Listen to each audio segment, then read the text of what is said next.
Hello everyone, this is Chris with Squadron-R. Next on deck for installs is the Baja Designs Squadron-R. Of course that stands for round, but if you already have these, you already know that. Let's see, because these are round and they don't really have huge clips on the back, I don't think you have to install the logo on there perfectly, but I'm going to try to align it as good as possible. Note that we make this just a little bit smaller than the edge, so you want to have that equal edge going all the way across. This is dry install. We have wet install videos on our website as well. I'm going to go with Race Red, which is one of our most popular colors.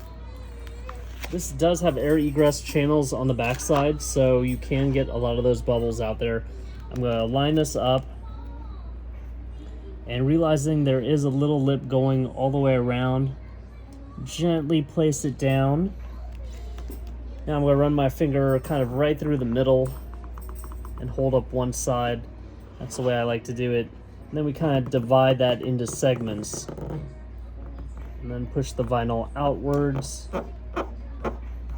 And it gets all those wrinkles out there. As long as you split the vinyl in half and keep on dividing it in half, you can lift it, run your finger right down the middle, split it again, and keep on splitting those little quadrants.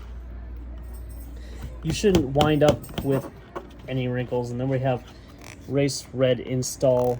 If you do get a wrinkle and it's kind of creasing pretty badly, you can actually pull this up and you'll see I'm being surprisingly rough with it.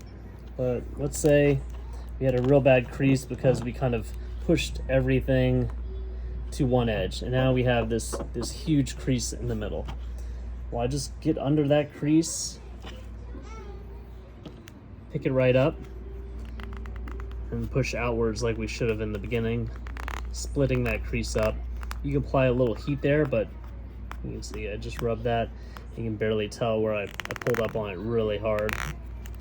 Gets the creases out pretty well. Looking pretty darn good. So you can find these on our website at sickerfab.com.